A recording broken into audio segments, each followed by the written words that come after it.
delights. Adyar Anandabhavan Sweets and Snacks. குடும்பங்கள் கூடி கொண்டாடிட இந்த தீபாவளி உங்களுக்காக தி legend new Saravana stores Srinagar மற்றும் பாடி.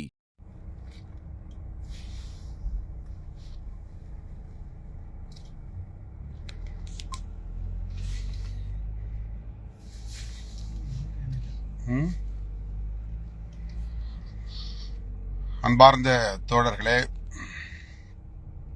என் உயிரின் உயிரான விடுதலை சிறுத்தைகளே,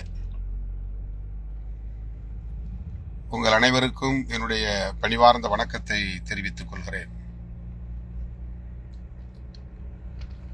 நேரலை வாயிலாக உங்களை சந்திப்பதில் மகிழ்ச்சி அடைகிறேன்.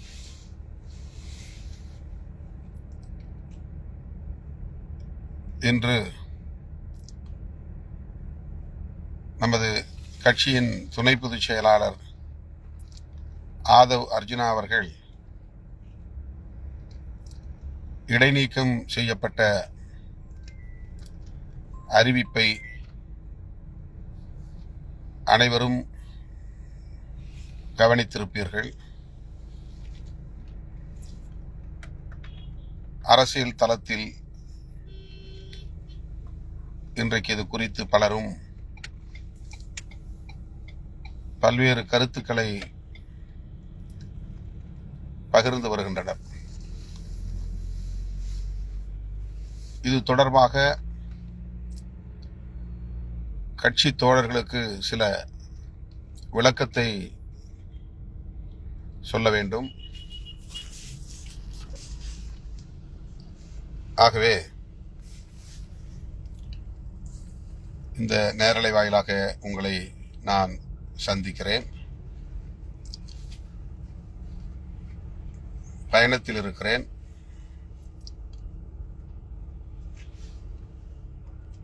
இந்த நடவடிக்கை என்பது எத்தகைய சூழலில் எடுக்கப்பட்டிருக்கிறது என்பதை ஓரளவுக்கு தோழர்கள் நீங்கள் அனைவரும் அறிவீர்கள் என்று நான் நம்புகிறேன். இருந்தாலும் மேலும் உங்களுக்கு ஒரு தெளிவை ஏற்படுத்த வேண்டியது கட்சி தலைவர் என்கிற முறையில் கடமை இருப்பதாக உணர்கிறேன்.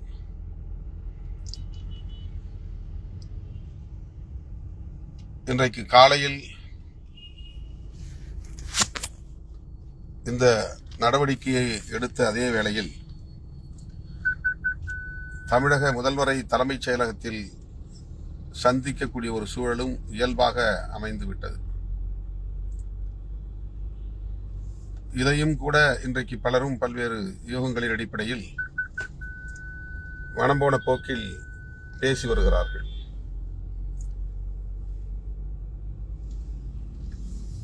முதல்வரை சந்திப்பது, அவருக்கு வெள்ள நிவாரணம் அளிப்பது என்பதை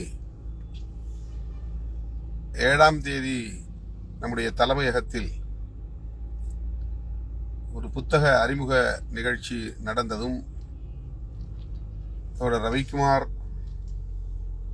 மற்றும் இயக்கத்தின் முன்னணி தோழர்கள் அமர்ந்து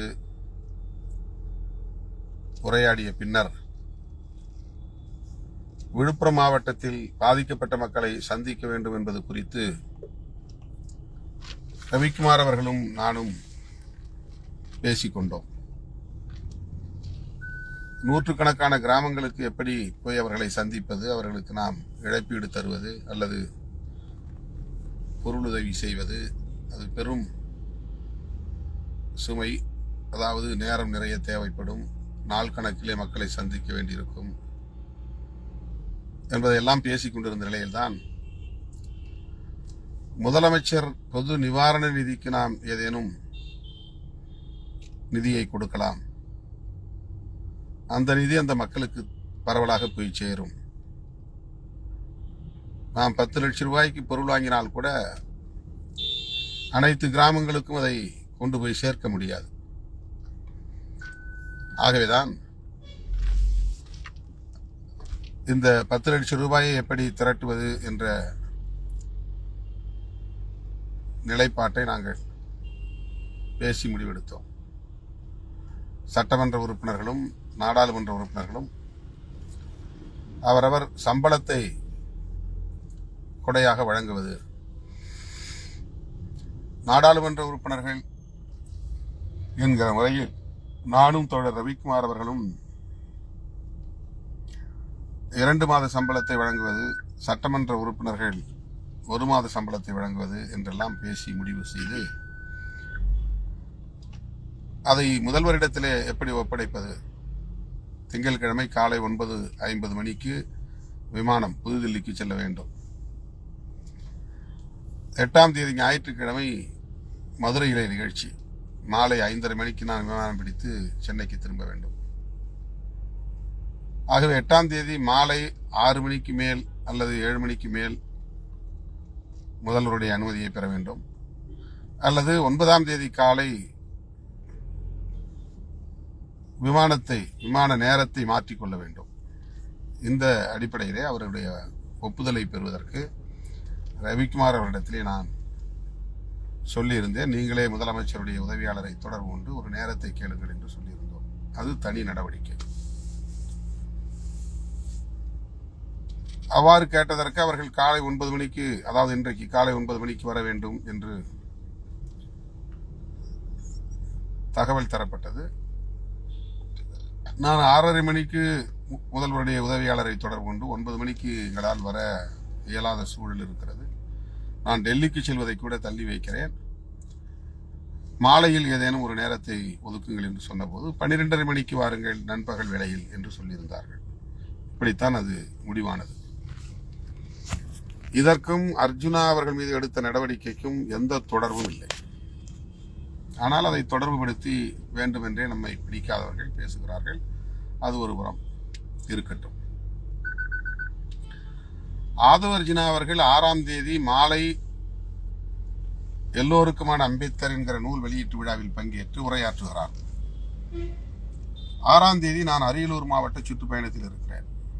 காலையில் அரசு விழா, அதன் பிறகு மாலையில் நம்முடைய தோழர்கள் சந்திப்பு, ஓரிரு இடங்களில் ஏற்பாடு செய்திருந்த நிகழ்ச்சிகளில் பங்கேற்பு, பிறகு நான் விமானம் பிடித்து நள்ளிரவு, அதாவது இரவு 10:30 மணி விமானம் பிடித்து தான் சென்னைக்கு வருகிறேன். ஆக 6ஆம் தேதி முழுக்க நான் அரியலூர் சுற்றுப்பயணத்தில் இருந்து நள்ளிரவு தான் வந்து சேருகிறேன். 7ஆம் தேதி காலையில் அம்பேத்கர் குடும்ப உறவினர் ஆனந்த் டெல்டுமுடி அவர்களின் ஆங்கில நூல் அறிமுக விழா 10 மணிக்கு சொல்லியிருந்தோம், 11:15 தான் தொடங்கினோம். அந்த விழா முடிவதற்கு 2 மணி ஆகிவிட்டது. அதன் பின்னர் நாம் கூடியிருந்த கும்பலை சமாளிப்பதற்கே பல மணி நேரம் ஆகிவிட்டது. பிறகு முன்னணி தோழர்களோடு பேசுவதற்கான ஒரு சூழல் அமையவில்லை. ஆக உயர்நிலைக் குழுவை கூட்டுவதற்கு இயலவில்லை. 6ஆம் தேதி மாலை தான் அவர் பேசி முடிக்கிறார். அதாவது இரவு என்றே வைத்துக் கொள்ளலாம். 6ஆம் தேதி இரவு, அந்த நாள் போய்விட்டது. 6ஆம் தேதி கணக்கிலே இல்லை. 7ஆம் தேதி ஒரு நாள், 7ஆம் தேதி இந்த நிகழ்ச்சிகள் எல்லாம் நமக்கு ஏற்கனவே ஒப்புக்கொண்ட நிகழ்ச்சிகள். அதனால் அதிலே நாம் மூழ்க வேண்டியதாகிவிட்டது. 7ஆம் தேதி முன்னணி தோழர்கள் ஒரு சிலரோடு நான் சில கருத்துக்களை பகிர்ந்து கொள்ள நேர்ந்தது. 8ஆம் தேதி அதிகாலை விமானம் பிடித்து நான் மதுரைக்கு வந்துவிட்டேன். மதுரையிலே பல்வேறு நிகழ்ச்சிகள். மாலை விமானம் பிடித்து சென்னை வந்து சேர இரவு 7-8 மணி ஆகிவிட்டது. ஆக இந்த நிலையிலே நாம் உயர்நிலைக் குழுவை கூட்டி பேசுவதற்கு இயலாத சூழலில் பொதுச் செயலாளர்கள், துணை பொதுச் செயலாளர்களில் ஓரிருவர், தலைமை நிலைய செயலாளர்கள் ஆகியோரோடு நான் கலந்தாய்வு செய்தேன். ஒரு சிலரோடு தொலைபேசி மூலமாக பேசினேன். 6ஆம் தேதி பேச்சு, ஆதவ அர்ஜுனா அவர்களின் பேச்சு ஒரு பெரிய சலசலப்பை ஏற்படுத்தியது. அது அம்பேத்கர் நூல் வெளியீட்டு விழா. அம்பேத்கர் அவர்களை பற்றி பேச வேண்டிய இடத்தில் முழுக்க முழுக்க ஆதவ அர்ஜுனா அவர்கள் தமிழ்நாடு அரசியல் குறித்து பேசினார், ஆவேசமாக பேசினார். நாம் ஒரு கூட்டணியில் இருக்கிறோம். கூட்டணியில் இருக்கிற ஒரு கட்சி, திமுக கூட்டணியில் இருக்கிற ஒரு கட்சி விடுதலை சிறுத்தைகள் கட்சி. விடுதலை சிறுத்தைகள் கட்சியின் துணை பொதுச் செயலாளர் ஆதவ அர்ஜுனா திமுகவோடு அல்லது திமுக அரசோடு ஏற்படுகிற முரண்பாடுகளை பற்றி நம்முடைய அரங்கில் பேசலாம், விடுதலை சிறுத்தைகள் கட்சியின் அமர்வுகளில் பேசலாம், உயர்நிலை குழுவிலோ அல்லது செயற்குழுவிலோ அல்லது மாநில அளவிலான அமர்வுகளிலோ நாம் நம்முடைய கருத்துக்களை பகிர்ந்து கொள்ளலாம். அந்த சுதந்திரம் உண்டு, அந்த உரிமை உண்டு. ஆனால் ஆதவ அர்ஜுனா அவர்கள் அந்த மேடையிலே விடுதலை சிறுத்தைகள் திமுக கூட்டணியில் இருக்கிறது என்பதை முற்றாக மறந்துவிட்டு கடுமையாக பேசுகிறார். அது தமிழக அளவில் பெரிய கொந்தளிப்பை ஏற்படுத்தியது. நமக்கு வேண்டாதவர்கள் எப்போது நேரம் வரும் என்று காத்திருக்கக்கூடிய சக்திகள் பலர் இருக்கிறார்கள். அவர்கள் அதை ஒரு வாய்ப்பாக பயன்படுத்தி கொண்டு நமக்கு எதிரான வாதங்களை, ஆதாரமில்லாத சொத்தை வாதங்களை கடுமையாக எடுத்து வைத்தார்கள். இன்றைக்கு காலையில் கூட நீங்கள் தினமலரை எத்தனை பேர் பார்த்தீர்கள் என்று தெரியவில்லை. திமுக கொந்தளிப்பில் இருக்கிறது. திருமாவளவன் இரட்டை வேடம் போடுகிறார், நாடகம் ஆடுகிறார். ஒரு புறம் ஆதவ அர்ஜுனாவை தூண்டிவிட்டு பேச வைக்கிறார், இன்னொரு புறம் திமுகவிடம் சமாதானமாக நடிக்கிறார். திமுக தொண்டர்கள் எல்லாம் கொந்தளித்து போயிருக்கிறார்கள் என்று ஒரு செய்தியை போடுகிறது. என்றைக்கு அவர்கள் எல்லாம் நம்முடைய செய்தியை முதல் பக்கத்திலே போட்டிருக்கிறார்கள். நமக்கு பாதிப்பை ஏற்படுத்தக்கூடிய செய்திகளை அவர்கள் முதல் பக்கத்திலே பதிவு செய்கிறார்கள். ஏற்கனவே விஜய் திருமா ஒரே மேடையில் என்று போட்டது அந்த பத்திரிகை தான். அதுதான் ஒட்டுமொத்தமான சர்ச்சைக்கு தொடக்க புள்ளியை வைத்தது, முதல் புள்ளியை வைத்தது. இது குறித்து நான் ஏற்கனவே உங்களுக்கு ஒரு நெடிய அறிக்கையை வெளியிட்டு தெளிவுபடுத்தி இருக்கிறேன். ஏன் ஆதவ அர்ஜுனா பங்கேற்ற அந்த நிகழ்ச்சியிலே என்னால் பங்கேற்க இயலவில்லை என்பதை வெளிப்படுத்தியிருக்கிறேன். ஆதவ அர்ஜுனா அந்த புத்தகத்தை உருவாக்குவதற்கு என்றைக்கு முயற்சித்தாரோ அன்றையிலிருந்தே என்னிடத்தில் அதை பற்றி பேசியிருக்கிறார். இப்படி ஒரு புத்தகம் தயார் பண்ண போகிறோம், இந்த மாதிரியான ஏற்பாடு செய்து கொண்டிருக்கிறோம், உங்கள் கட்டுரையும் தேவை, 30-40 பேரிடத்திலே கட்டுரை வாங்கி அதை தொகுக்கப் போகிறோம். அம்பேத்கருக்கு ஒரு நல்ல புத்தகம், நல்ல எழுத்தாளர்களின் கட்டுரை அடங்கிய புத்தகம் தேவைப்படுகிறது. ஆனந்த விகடனோடு நான் ஒப்பந்தம் போட்டிருக்கிறேன் என்றெல்லாம் என்னிடத்தில் ஏற்கனவே சொல்லியிருக்கிறார். நானும் அதில் எழுதுவதற்கு உடன்பட்டேன். எழுத இயலாததனால் ஒரு பேட்டியாக கொடுத்தேன். அந்த பேட்டி ஒரு பெரிய பதிவாக அந்த புத்தகத்திலே வந்திருக்கிறது. ஆனால் விஜய் அவர்களோடு நாம் ஒரே மேடையில் நின்றால் அது தேவையில்லாத சர்ச்சைகளை உருவாக்கும், சந்தேகங்களை எழுப்பும், கூட்டணி உறவில் பல்வேறு தாக்கத்தை ஏற்படுத்தும், விரிசலை கூட உருவாக்கும் என்கிற ஒரு சூழல். அதை நான் முன்னுணர்ந்த காரணத்தினால் வேண்டாம் என்று தவிர்த்து விட்டேன். அவர்களுக்கும் அதை விளக்கமாக சொல்லிவிட்டேன். கோபித்துக் கொள்ள வேண்டாம், வருத்தப்பட வேண்டாம், என்னால் இந்த நிகழ்ச்சியிலே பங்கேற்க இயலாது, விஜய் அவர்களை வைத்தே நீங்கள் நிகழ்ச்சியை நடத்துங்கள் என்று நான் தான் முதலில் சொன்னேன். ஆக என்னுடைய கருத்துக்கு பிறகுதான் ஆனந்த விகடன் அழைப்பிதழை அச்சிட்டது. நான் சொன்ன பிறகுதான் அழைப்பிதழை அச்சிட்டார். அதில் இந்த மாற்று கருத்து. அதே போல இந்த பிரச்சனை வந்த பிறகு ஆதவ அர்ஜுனா என்னிடத்திலே தொலைபேசியிலே நீங்கள் கலந்து கொள்ளவில்லை, நான் கலந்து கொண்டால் சரியாக இருக்குமா என்று என்னுடைய அறிக்கை வெளிவந்த பிறகு ஆதங்கத்தோடு கேட்டார். நான் சொன்னேன், இதை உருவாக்கியதே நீங்கள் தான், அதை தவிர்க்க வேண்டாம், அதில் பங்கேற்று நூலை வெளியிடுங்கள், உங்களை உரையாற்றுவதற்கு அழைப்பார்கள், அப்படி அழைத்தால் அம்பேத்கரை பற்றி பேசுங்கள், அரசியல் வேண்டாம் என்று சொல்லியிருந்தேன். ஆனால் அவர் உணர்ச்சி வயப்பட்ட நிலையிலே என்ன பேசினார் என்பது உங்களுக்கு தெரியும். முன்பு சமூக ஊடகங்கள் இல்லாத காலத்தில் இது போன்ற கருத்துக்களை பேசினால் கூட பெரிய அளவிலே சமூக தளத்தில் பாதிப்பை ஏற்படுத்தாது, அரசியல் தளத்தில் தாக்கத்தை ஏற்படுத்தாது. இப்போது சமூக ஊடகங்கள் வளர்ந்திருக்கிற நிலையிலே ஒவ்வொன்றையும் அக்குவேறு ஆணிவேராக அலசக்கூடிய ஒரு நிலை இன்றைக்கு ஏற்பட்டிருப்பதை நாம் பார்க்கிறோம். ஆகவே ஆதவ அர்ஜுனா அவர்களின் அந்த பேச்சை வைத்துக்கொண்டு திருமாவளவனின் ஆணையோடு தான் அல்லது வழிகாட்டுதலோடு தான் ஆதவ அர்ஜுனா இவ்வளவு துணிவாக பேசுகிறார் என்ற ஒரு கருத்தை வலுவாக பேசத் தொடங்கினார்கள். யார் அவர்கள்? நாம் திமுக கூட்டணியிலே இடம்பெற்றிருப்பதை விரும்பாதவர்கள், அதிமுக கூட்டணிக்கு எப்படியாவது கொண்டு போய் சேர்க்க வேண்டும் என்று துடிக்கிறவர்கள், அல்லது விஜய் அவர்களோடு சேர்த்து விட வேண்டும் என்று துடிக்கிறவர்கள், மொத்தத்தில் திமுக கூட்டணியிலிருந்து நம்மை வெளியேற்ற வேண்டும் என்று திட்டமிட்டு செயல்படக்கூடியவர்கள். இதை ஒரு வாய்ப்பாக பயன்படுத்தி கொண்டு ஆதவ அர்ஜுனா சுதந்திரமாக அவராக சுயமாக பேசவில்லை. திருமாவளவன் சொல்லித்தான் பேசுகிறார், திருமாவளவனுடைய வழிகாட்டுதலோடு தான் பேசுகிறார், திருமாவளவனுடைய தெம்பில் தான் பேசுகிறார் என்று நமக்கு எதிரானவர்கள் பரப்பிவிட்ட வதந்திகள், அவதூறுகள். ஆக இந்த நிலையில அடுத்தடுத்து ஆதவ அர்ஜுனா அவர்களின் பேச்சு அல்லது சமூக ஊடகங்களில் அவருடைய பதிவுகள் நமக்கு அரசியல் ரீதியான இக்கட்டை ஏற்படுத்துகிறது, நெருக்கடியை ஏற்படுத்துகிறது என்ற கருத்தை நாம் உணர முடிந்தது. நானே அவரிடத்தில் பலமுறை இப்படி பேச வேண்டாம், இது தேவையில்லாத ஒரு சர்ச்சையை எழுப்புகிறது, நாம் அதிகாரம் கேட்பது என்பது பொதுவாக சொல்லுகிறோம், ஆனால் அது திமுகவுக்கு எதிராகத்தான் பேசுகிறோம் என்று திரித்து பேசுகிறார்கள்.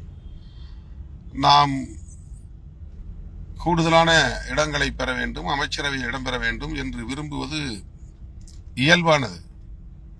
ஆனால் அது திமுக அரசுக்கு எதிராக அல்லது திமுக ஆட்சிக்கு எதிராக இதை நாம் பேசுகிறோம் என்று திரித்து பரப்புகிறார்கள். அதற்கு இது இடம் கொடுக்கிறது. யாரிடத்திலே இவர் கேட்கிறார்? ஆட்சியிலும் பங்கு, அதிகாரத்திலும் பங்கு. திமுகவிடத்திலே கேட்கிறார். யாரும் திமுகவிடத்திலே கேட்டால் என்ன? ஒரு கூட்டணியிலே இருப்பவர்கள் தங்களுக்கு அதிகாரம் வேண்டும், அமைச்சரவையில் இடம் வேண்டும் என்று கேட்டால் என்ன, கேட்பதில் என்ன தவறு என்று பேசுவதற்கு ஆள் இல்லை. இவர் எப்படி கேட்கலாம்? அப்படி என்றால் திமுகவுக்கு நெருக்கடி தருகிறார்களா? அப்படி என்றால் திமுகவை விட்டு வெளியேற தயாராக இருக்கிறார்களா? இப்படி அதை கொண்டு போகிறார்கள். ஆக அவர்களுக்கு நாம் பெரிய சக்தி, இவர்கள் வந்தால்தான் ஆட்சியை கைப்பற்ற முடியும் என்கிற பொருளில் பேசவில்லை. அவர்கள் திமுகவுக்கும் விடுதலை சிறுத்தைகள் கட்சிக்கும் இடையிலே ஒரு முரண்பாட்டை உருவாக்கி எப்படியாவது விடுதலை சிறுத்தைகளை வெளியேற்றிவிட வேண்டும், இதுதான் அவர்களின் நோக்கம். இந்த நோக்கத்தை நம்மால் இலகுவாக புரிந்து கொள்ள முடிகிறது. ஆக இப்படி ஒரு சூழலில் தான் நாம் ஆதவ அர்ஜுனாவுடைய பேச்சையும் கணக்கில் எடுத்துக்கொள்ள வேண்டிய ஒரு கட்டாயம் எழுகிறது.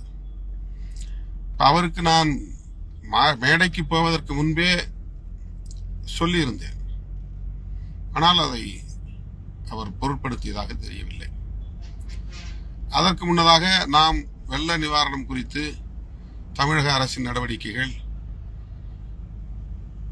சரியாக இருக்கிறது, முதல்வர் களத்தில் இருக்கிறார், துணை முதல்வர் களத்தில் இருக்கிறார், பல அமைச்சர்கள் களத்தில் இருக்கிறார்கள், இயன்ற பணிகளை செய்து கொண்டிருக்கிறார்கள் என்று கருத்து சொல்கிறோம். ஒரு கூட்டணி கட்சி என்கிற, கூட்டணி தர்மம் என்கிற முறையில் அப்படி சொல்லிதான் அவர்களின் நடவடிக்கைகளை மேலும் ஊக்கப்படுத்த முடியும். இது வழக்கமான ஒன்று. ஒரு கூட்டணியில் உள்ள கட்சிகளுக்கு இடையில் இருக்கிற உறவை தக்க வைத்துக் கொள்வது, பாதுகாப்பது, அதே நேரத்தில் செய்ய வேண்டிய வேலைகள் என்ன என்பதை சுட்டி காட்டுவது ஒரு இயல்பான ஒன்றுதான். அந்த வகையிலே நாம் சொல்கிறோம். ஆனால் ஆதவ அர்ஜுன் அவர்கள் இடைத்தேர்தல் நேரத்தில் காட்டுகிற தீவிரத்தை ஏன் புயல் வெள்ள பாதிப்புகளின் போது காட்டவில்லை? இந்த பாதிப்புகளின் போது ஏன் தீவிரம் காட்டவில்லை? வீட்டுக்கு வீடு அமைச்சர்களை, வீதிக்கு வீதி அமைச்சர்களை நியமிக்கலாம் அல்லவா என்ற ஒரு கேள்வியை எழுப்புகிறார். இடைத்தேர்தல் என்பது ஒரே ஒரு சட்டமன்ற தொகுதி. பாதிக்கப்பட்டிருப்பது 4-5 மாவட்டங்கள். ஒரு மாவட்டத்தில் 10 சட்டமன்ற தொகுதிகள் இருக்கின்றன. தருமபுரி, கிருஷ்ணகிரி, திருவண்ணாமலை, விழுப்புரம் இந்த 4 மாவட்டங்கள் கடுமையான பாதிப்பு. அதை ஒட்டியுள்ள மாவட்டங்களிலும் பாதிப்பு. எல்லா அமைச்சர்களும் களத்தில் தான் இருக்கிறார்கள். ஆனால் அவர் இடைத்தேர்தல் நேரத்தில் காட்டுகிற தீவிரத்தை ஏன் இந்த பாதிப்பின் போது காட்டவில்லை என்ற கேள்வி எழுப்புகிற போது தலைவர் வரவேற்கிறார் அல்லது பாராட்டுகிறார். அவருடைய தலைமையின் கீழ் இயங்குகிற ஆதவ் அர்ஜுனா திமுக அரசை கடுமையாக விமர்சிக்கிறார். இது எது சரியான கருத்து, எது விடுதலை சிறுத்தைகளின் கருத்து என்கிற கேள்வி எழுகிறது. இதை போல ஒவ்வொரு சந்தர்ப்பத்திலும் அவர் ஒவ்வொரு கருத்தை பதிவு செய்கிறார். அண்மையில ஏர் ஷோ நடந்தது. கடலோரத்தில்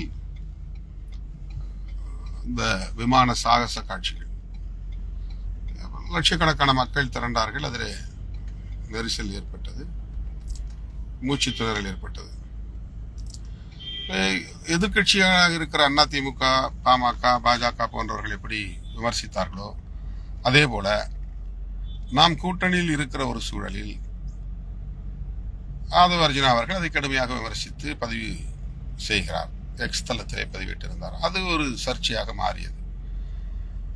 இது ஆதவ் அர்ஜுனாவின் தனிப்பட்ட கருத்து என்று யாரும் எடுத்துக்கொள்ளவில்லை. இது விடுதலை சிறுத்தைகள் கட்சியின் கருத்து, திருமாவளவனின் கருத்து. திருமாவளவன் கூட்டணிக்குள் இருந்து கொண்டே ஒரு குடைச்சலை ஏற்படுத்துகிறாரா, ஆதவ் அர்ஜுனாவை தூண்டுகிறாரா என்று பலரும் கேள்வி எழுப்புகிறார்கள். இப்படி ஒரு சூழலில் நாம் ஒவ்வொரு முறையும் அவரிடத்தில் தோழமையோடு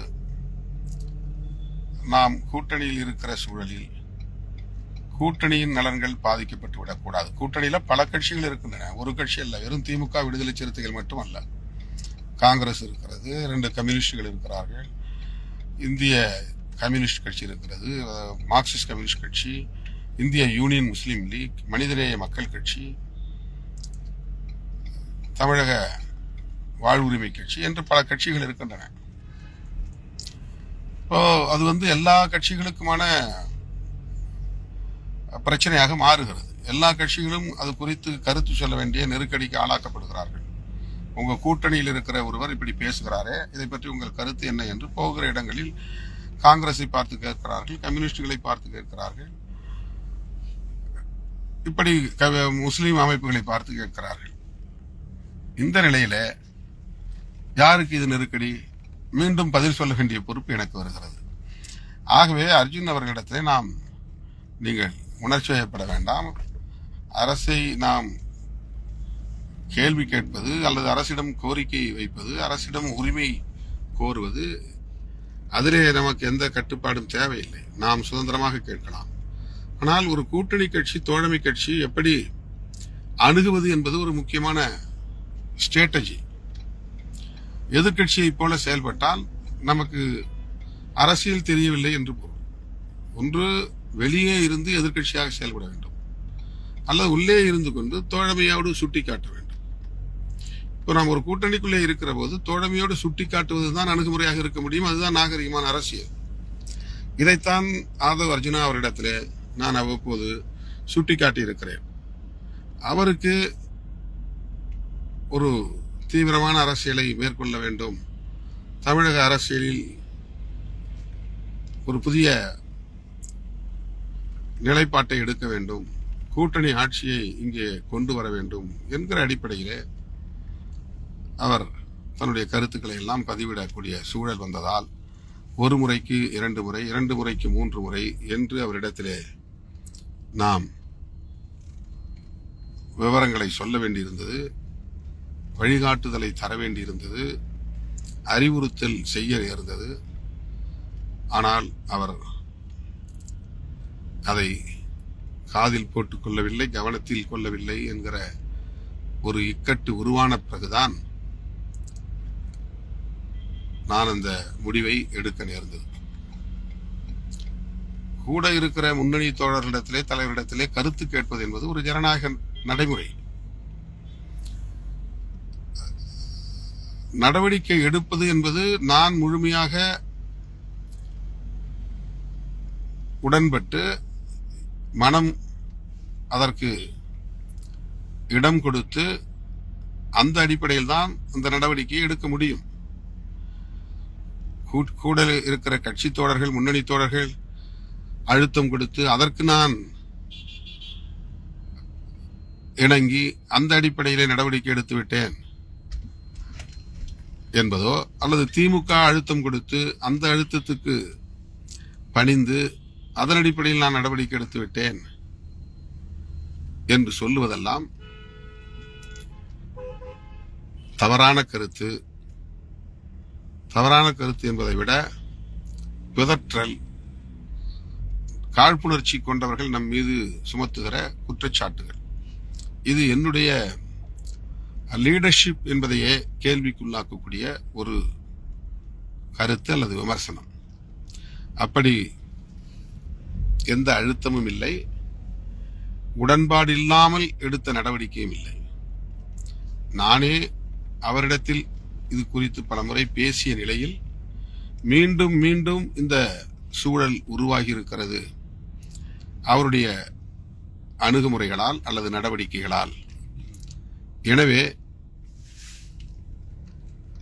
இந்த நடவடிக்கை எடுக்க வேண்டும் என்கிற புள்ளிக்கு நான் தள்ளப்பட்டேன், அந்த இடத்திற்கு நான் தள்ளப்பட்டேன். முழுக்க முழுக்க ஆதவ அர்ஜுனா அவர்களின் அண்மைக்கால நடவடிக்கைகள் தான் அதற்கு காரணமே தவிர திமுகவோ நமது கட்சியில் உள்ள முன்னணி தோழர்களோ அப்படி எந்த விதமான நெருக்கடியையும் தரவில்லை என்பதை என் உயிரின் உயிரான விடுதலை சிறுத்தைகள் புரிந்து கொள்ள வேண்டும்.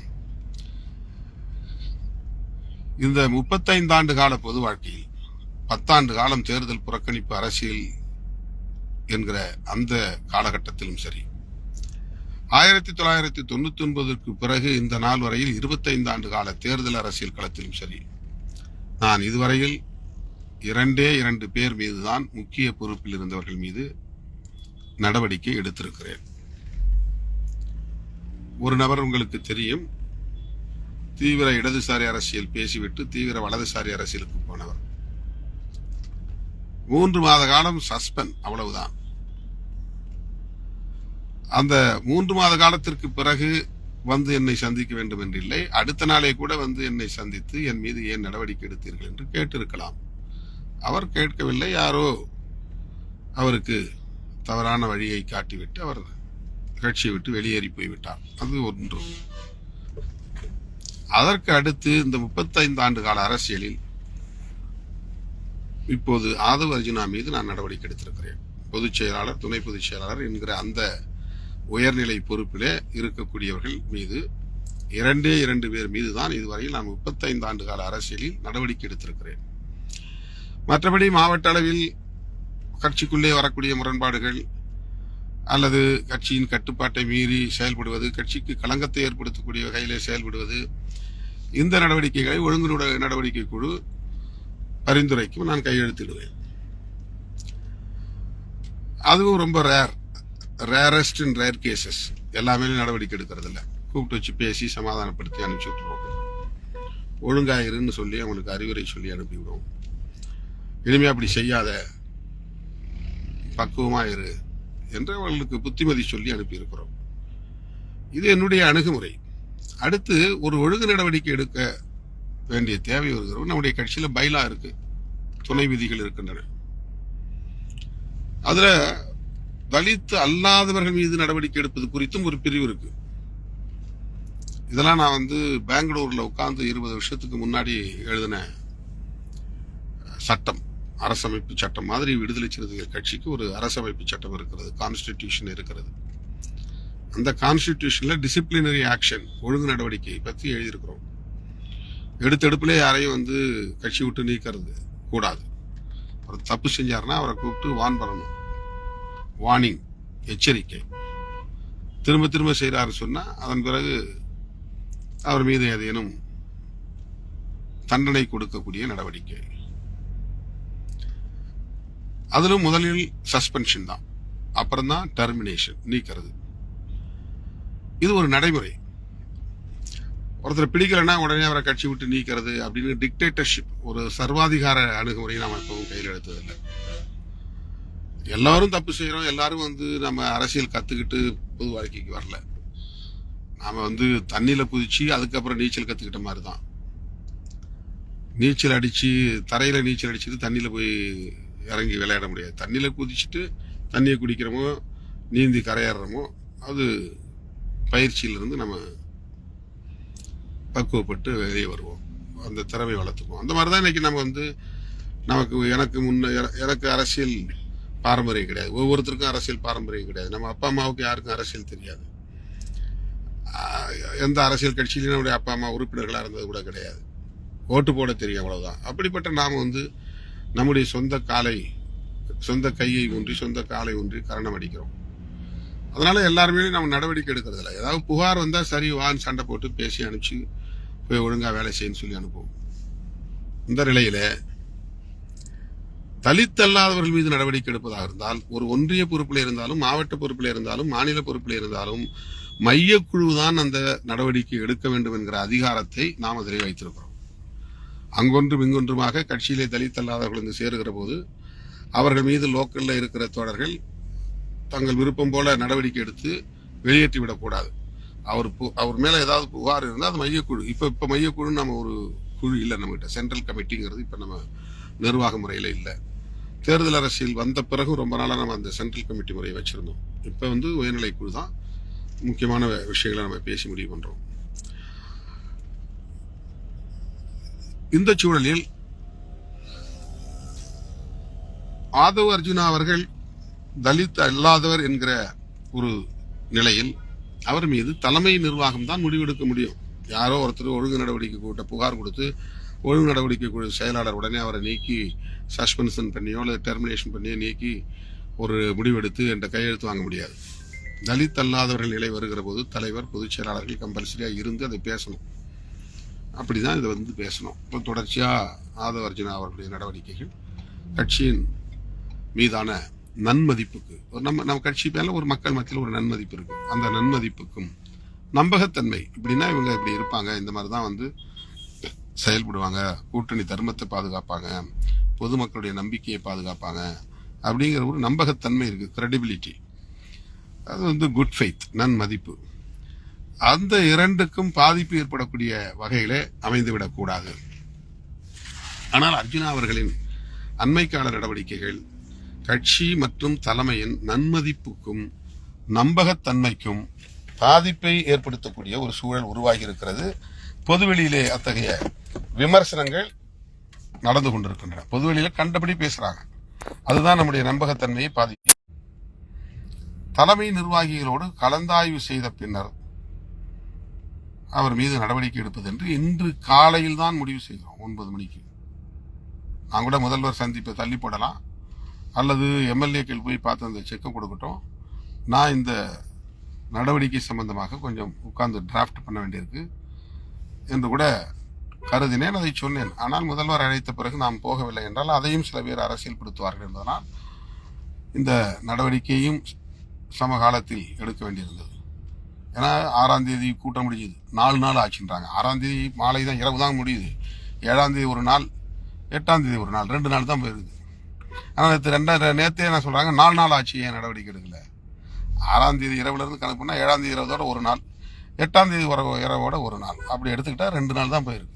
2 நாள்ல ஏன் இன்னும் நடவடிக்கை எடுக்கலைன்னா, எல்லா கட்சி மாதிரியும் வந்து விடுதலை சிறுத்தைகளை அவர்கள் எதிர்பார்க்கிறார்கள். அப்படி எல்லா கட்சியும் போல, திமுகவை போல அதிமுகவை போல விடுதலை சிறுத்தைகளும் செயல்பட வேண்டும் என்று ஒன்றும் கிடையாது. நம்முடைய கட்சியிலே நாம் 10% தலித் அல்லாதவர்களுக்கு கட்சி பொறுப்பிலே இடம் தர வேண்டும் என்று இருக்கிறோம். இது வந்து திமுகவிலே அதிமுகவிலே கிடையாது, வேற எந்த கட்சியிலும் கிடையாது. அது நம்முடைய கட்சியினுடைய சிறப்பு நடைமுறை. பெண்களுக்கு அது போல 10% கட்சி நிர்வாகத்திலே பொறுப்பு தர வேண்டும் என்று நாம் முடிவெடுத்திருக்கிறோம். இது திமுகவிலே அதிமுகவிலே இடதுசாரிகளில் எந்த கட்சியிலும் கிடையாது. இது நமக்குள்ள சிறப்பு நிலைப்பாடுகள். இளைய தலைமுறையினருக்கு 25 விழுக்காடு நாம் கட்சி நிர்வாகத்தில் மாவட்ட செயலாளர் பொறுப்புகளில் ஒதுக்கீடு செய்ய வேண்டும் என்று நாம் முடிவெடுத்திருக்கிறோம். இது நம்முடைய நிலைப்பாடு. அதே போல ஒழுங்கு நடவடிக்கை எடுப்பதில் ஜெயலலிதா அவர்கள் மாதிரி ஒரே ஸ்ட்ரோக்கில் ஒருவரை கட்சியை விட்டு தூக்கி எறிவது என்று நாம் செய்ய முடியாது. அந்த கட்சிக்கு அதுக்கு ஒரு பாரம்பரியம் இருக்கிறது, அந்த தலைமைக்கு ஒரு பாரம்பரியம் இருக்கிறது. அந்த செய்தாலும் அந்த கட்சி அதை ஏற்றுக்கொள்ளும். ஆனால் நம்முடைய கட்சியில் 100 விழுக்காடு எல்லாவற்றையும் டெமோக்ராட்டிக்காக ஜனநாயக அடிப்படையில் தான் நாம் மேற்கொள்கிறோம். எனவே மற்றவர்கள் ஏன் இன்னும் நடவடிக்கை எடுக்கவில்லை? ஆதவ அர்ஜுனாவுக்கு பயப்படுகிறார்கள். ஏன் நடவடிக்கை எடுக்கவில்லை? ஆதவ அர்ஜுனாவுக்கு பயப்படுகிறார்கள். நடவடிக்கை எடுத்த பிறகு ஏன் நடவடிக்கை எடுத்தார்கள்? திமுகவுக்கு பயந்து, திமுக கொடுத்த நெருக்கடி. திமுக கையெழுத்து நீ நீக்கிட்டு தான் என்னை பார்க்கணும்னு சொன்னா. இதுவரையிலும் ஒரு வார்த்தை கூட முதல்வரோ அல்லது திமுகவில் இருக்கிற அமைச்சர்களோ என்னிடத்தில் நீங்க ஏன் ஆதவ அர்ஜுனாவை இன்னும் கட்சியை விட்டு நீக்கவில்லை அல்ல நடவடிக்கை எடுக்கவில்லை என்று யாரும் என்னிடத்தில் பேசவில்லை. அவரவர்களாக பேசுகிறார்கள். எனக்கு அது செய்தி வருகிறது. தனித்தனியாக எங்கெங்க இப்படி சொல்லுறாங்க அப்படி சொல்றாங்க செய்தி தான் வருதே தவிர என்கிட்ட யாரும் நேரடியா நீங்க ஏன் என்ன நடவடிக்கை எடுக்கலன்னு இதுவரையிலும் கேட்கவில்லை. அப்படி ஒரு எந்த நிர்பந்தமும் எனக்கு கிடையாது. அப்படி நிர்பந்தம் தரக்கூடிய அளவுக்கான சூழலும் கிடையாது. இப்போ திமுக அழுத்தம் கொடுத்து அவங்க நம்ம நடவடிக்கை எடுக்கலன்னா நம்மளை கூட்டணியில் வச்சுக்க மாட்டாங்க அப்படின்னு நம்ம பயப்படணும் அப்படிங்கிற மாதிரியான ஒரு நெருக்கடி இருப்பதாக இவர்கள் கற்பனையாக பேசுகிறார்கள். அப்படி ஒரு தேவையே இருக்காது, எழவில்லை. அப்படி ஒரு தேவையே எழவில்லை. ஆகவே அவர்கள் எந்த நெருக்கடியும் தரவில்லை. அது 100 விழுக்காடு பொய், தவறான தகவல். அது அவதூறு. நடவடிக்கை எடுக்காத வரையில் ஆதவ அர்ஜுனாவுக்கு பயப்படுகிறார் என்று சொன்ன அதே கும்பல் நடவடிக்கை எடுத்த பிறகு திமுகவுக்கு பயந்து விட்டார். திமுக இவரை ஆட்டி படைக்கிறது, திமுகவுக்கு இவர் அடிபணிந்து போகிறார் என்று அந்த அவதூறுகளை திரும்ப திரும்ப அள்ளி இறைத்துக் கொண்டிருக்கிறார்கள். உங்களுக்கு நான் சொல்ல விரும்புவது 100 விழுக்காடு சுதந்திரமாக நான் எடுத்த முடிவு. இதில் யாருடைய தலையீடும் இல்லை, யாருடைய அழுத்தமும் இல்லை, யாருடைய ஒரு நெருக்கடியும் கிடையாது.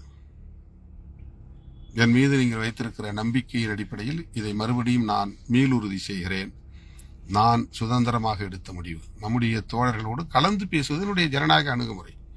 நான் அவர்களை கூப்பிட்டு அவர்களுடைய கருத்தை கேட்கிறேன், அது என்னுடைய கடமை. அதனால் அவர்கள் கருத்து சொல்கிறார்கள். பொதுச் செயலாளர்களாக இருந்தாலும் சரி, மற்ற துணை பொதுச் செயலாளர்கள், சட்டமன்ற உறுப்பினர்கள், தலைமை நிலைய செயலாளர்கள், அமைப்பு செயலாளர்கள் யாராக இருந்தாலும் அவர்களிடம் நான் கருத்து கேட்டதால் அவர்கள் கருத்து சொல்கிறார்கள். அவர்கள் யாரும் என்னை நெருக்கவில்லை, நெருக்கடி தரவில்லை. இதை என் உயிரின் உயிரான விடுதலை சிறுத்தைகள் உணர்ந்து கொண்டால் போதும், புரிந்து கொண்டால் போதும். சமூக ஊடகங்களில் யாரும் எதையும் சொல்லிவிட்டு போகட்டும், எப்படியும் அவதூறு பரப்பிவிட்டு போகட்டும். அதற்கு நாம் முகம் கொடுக்க வேண்டாம், எதிர்வினை ஆற்ற வேண்டாம். யாரோ ஏதோ சொல்லுவதை கேட்டுக்கொண்டு அண்ணன் சுயமாக இந்த முடிவை எடுக்கவில்லை, சுதந்திரமாக இந்த முடிவை எடுக்கவில்லை, ஏதோ ஒரு அழுத்தத்தால் எடுத்துவிட்டார் என்று சொல்லுகிற அந்த கதையை யாரும் நம்ப வேண்டாம். அது 100 விழுக்காடு பொய், 100 விழுக்காடு அவதூறு, 100 விழுக்காடு வதந்தி. எனக்கென்று ஒரு புரிதல் இருக்கிறது, கடமை இருக்கிறது. கட்சியை காப்பாற்ற வேண்டிய கடமை இருக்கிறது. எப்படி ஒருவர் மீது நடவடிக்கை எடுக்க வேண்டும், எந்த நேரத்தில் எடுக்க வேண்டும், எந்த சூழலில் எடுக்க வேண்டும், ஏன் எடுக்க வேண்டும் என்கிற புரிதலும் இருக்கிறது. ஆனால் உடன் இருக்கிற தோழர்கள், முன்னணி தோழர்கள், அரசியல் புரிதல் உள்ள தோழர்கள், பொதுச் செயலாளர்கள் உள்ளிட்ட அனைவரையும் சொல்லுகிறேன், தலைமை நிர்வாகிகள், அவர்களோடு நான் கருத்து கேட்க வேண்டும். அவர்களுடைய கருத்தை அறிந்து, அவர்கள் என்ன நினைக்கிறார்கள் என்பதை அறிந்து, அதன் பிறகு நான் இப்படி ஒரு முடிவு எடுக்கப் போகிறேன் என்று அவர்களோடு கலந்து பேசி, அப்படி எடுத்தால் அவர்களுக்கும் தன்னை அண்ணன் கேட்டார், விசாரித்தார் என்ற ஒரு மன நிறைவு இருக்கும். அதற்காக அவரிடத்திலே நான் சில கருத்துக்களை கேட்டேன் என்பதுதான் உண்மை. மற்றபடி நம்முடைய கட்சியிலோ அல்லது கட்சிக்கு வெளியில் இருந்தோ, குறிப்பாக திமுகவிடம் இருந்தோ எந்த விதமான அழுத்தமும் இல்லை என்பதை மறுபடியும் உங்களுக்கு நான் உறுதிப்படுத்த விரும்புகிறேன். சுதந்திரமாக எடுத்த முடிவு. ஆதவ அர்ஜுனா மீது இடைநீக்கம் என்கிற இந்த நடவடிக்கை தவிர்க்க முடியாத ஒரு சூழலில்தான் எடுக்கப்பட்டிருக்கிறது என்பதை, கட்சியின் நலன்களை முன்னிறுத்தி தான் எடுக்கப்பட்டிருக்கிறது என்பதை, இது ஒரு தவறான முன்மாதிரியாக அமைந்துவிடக்கூடாது, அதை இப்போதே தடுத்தாக வேண்டும் என்கிற பொறுப்புணர்வோடு தான் எடுக்கப்பட்டிருக்கிறதே தவிர வேறு எந்த தலையீடும் இல்லை, அழுத்தமும் இல்லை என்பதை தோழர்கள் புரிந்து கொள்ள வேண்டும் என்பதை சொல்லி, இவ்வளவு நீண்ட ஒரு உரையாடலை பொறுமையாக கேட்ட உங்கள் அனைவருக்கும் நன்றி கூறி முடிக்கிறேன். நாளை நான் புதுதில்லிக்கு செல்ல வேண்டும். நாளை முடிந்தால் புதுதில்லியிலிருந்து மீண்டும் முகநூல் நேரலையில் உங்களை சந்திக்கிறேன். நன்றி, வணக்கம்.